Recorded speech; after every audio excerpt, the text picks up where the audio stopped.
feel. So before the break, we asked if the Syrian Olympic team contains a rebel fighter and a family friend of President Assad. And the answer is false.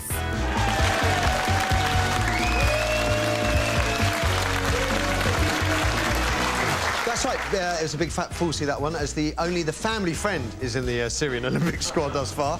But if the Syrian football team beats Malaysia today, then rebel goalie Abdul Basit Sarut could represent his country. I'll be honest, I'm surprised the Syrians haven't entered anyone into the shooting, because they seem quite good at that. Welcome back to Wednesday Show with Otis Dealey, Anne Diamond and Michael Bolton, the legend that is, who's going to have the headlines for you shortly. First, though, we're asking if we should ban President Bashar al-Assad's cronies from the Olympics. 0207 173 5555 is the number, whatever your view.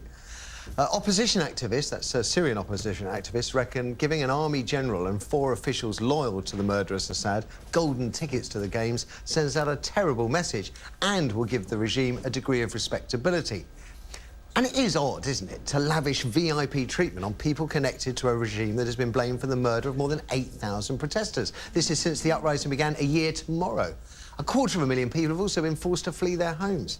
Now, the International Olympic Committee would only withdraw Syria's accreditation if the UN imposed sanctions, something those great humanitarians in Russia and China have steadfastly refused to do. Britain, though, we've closed our embassy in Damascus and we back EU-wide sanctions against Syria, including a ban on purchasing its gold, metals and diamonds. And you have to wonder why any Syrian officials would want to come to the Games when we take such a dim view of their leader. But at least they won't be lonely in Stratford, because they'll be able to hang out with their mates from Zimbabwe and Burma as well, who are also getting VIP tickets. Is mass murder the key to seeing the track and field events? Am I missing something here? Is that why you haven't got any tickets? Anyway, but what is the point in complaining when China are going to field the second biggest team and their human rights record sucks? And we even gave 1,000 tickets to Colonel Gaddafi's regime at the same time as our troops were helping to overthrow him. Did they get to hang on to the tickets, though, I wonder? Anyway, why pick on Syria if we're happy to whiz these guys through our VIP Olympic lanes in the BMW cars we're laying on for them? And I'm sure there are going to be some people out there this morning who say, don't mix sport and politics, and maybe you're right. But isn't the compromise the right thing to do, to invite Syria's athletes but snub his officials, Otis? Yeah, totally agree with your final statement there. I don't believe that politics and the Olympics should, you know, be bedfellows, and so the officials shouldn't be invited. That's it. For me, simple as that. Bottom line, yeah. It becomes more complicated, I suppose, when you say their Olympic officials could well also be politicians, such as ours are, you know, and yeah. that's the difficulty. But I think even there has to be some sort of a committee that looks at them and vetoes certain people. Yeah. Certain people are acceptable, those who've spent their life supporting the athletes or taking part themselves. And but they you're are quite happy to have Chinese but if they're political figures, come. they should not be coming political in any way. Across the board, not just Syria. Yeah. It should be across the board. All of a sudden, I see huge rows of seats freeing up for Jane Bob. That's what I'm after. I didn't get a ticket. I didn't get a ticket. Self-interest. Michael? Yes, that's my name. There's a question. Question, Penny. No, they can't come. You can't have them there because too much evidence has been brought forward that there's too much complicity, if not direct orders, under direct order, too much genocide. And no, we don't do that. We, human beings, we don't do the genocide thing. We don't support it. We don't. We shouldn't. We shouldn't. We should do everything we can to stop it. We start with the sanctions. We start talking, and you know, and people take meetings and spend all this time. And inevitably, you find out that the nature of these kinds of tyrannical people who have, you know, a zero value placed on human life, are going to kill more people as long as we keep allowing them to. And listen, you know, I'm living in a country where we've had enough. We've been in Iraq, we've been in Afghanistan, and we want to bring our troops home.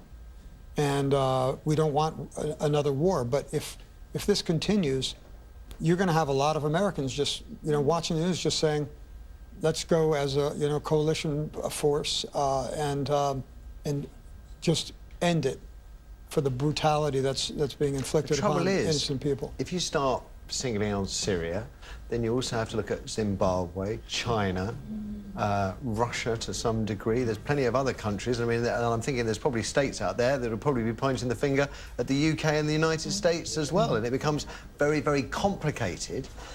And then, because in my heart, it's an absolute no-brainer. You absolutely don't have the Syrian regime represented at the Olympics at all.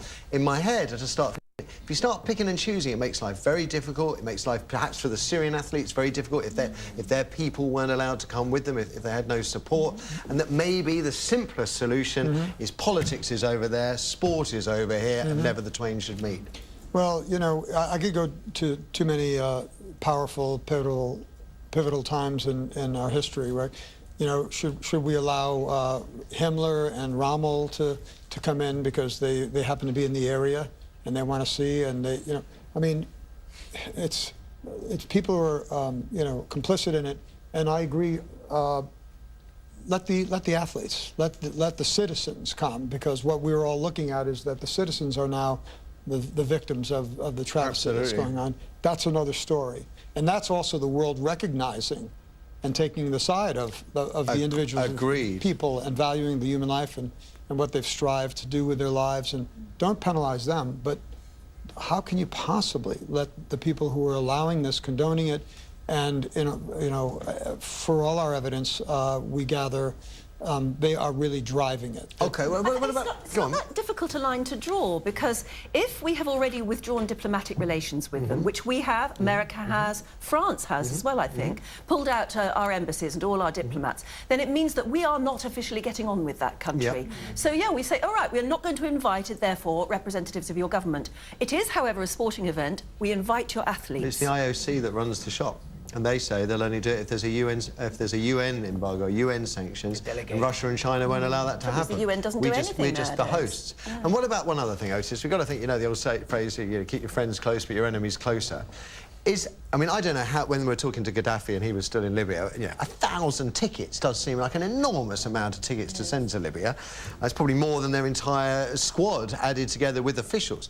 So it's an enormous amount of tickets. Is there an argument, perhaps, that, you know, bring a few of Assad's people in, there's going to be loads of politicians at the Olympics all the time, and allow them to apply political pressure directly, face-to-face, with the bad guys, and see, perhaps, if that affects change? But then you're kind of going against what I said, where the Olympics and politics shouldn't mix. The Olympics, in my view, shouldn't be used as a springboard for negotiations. No, but not, it's just I think the intention is for right. pressure. I agree your intention is right, because then you have them in your face, and then you might be able to reach them, because you're in an But they would just see it as a giant photo opportunity, well, wouldn't they? They would play it up for all, they could. all the propaganda they can. That's why you don't allow the politicians in, is because it's going to be perceived to them, and they're going to be able to go back and project it, and whatever television stations are still left in that country, as we were accepted. The world accepts what we do. They know that we are the leaders, or the rightful leaders of our people. They are, here are some pictures of us, you know, toasting with blah, blah, blah, blah. And that one, so the opposite of that will happen. Very true. And I think you condone them by accepting them. Even by the way they translate it on their news, they'll use it, and it's just so brutal now. Yeah, and we're seeing it so much now. It's just what President Putin says all the time, because he's aligned with Assad. You may have noticed, by the way, I got through this whole thing without mentioning the English cricket team and Sri Lanka, but we'll do that next week. Anyway, you've heard from us. After the break, we're going to hear from you. Should we ban President Assad's cronies from attending the Olympics? The Syrian president has the blood of more than 8,000 people on his hands. You've got to wonder, is it the right thing, responding by giving his henchmen a golden ticket to the Summer Sports Games? 0207 173 5555 is the number you need. Your calls after these. Athletes from countries that can't take part at the Olympics because of political issues may compete under a neutral Olympic flag. Is this true or is it false? Find out after the ads.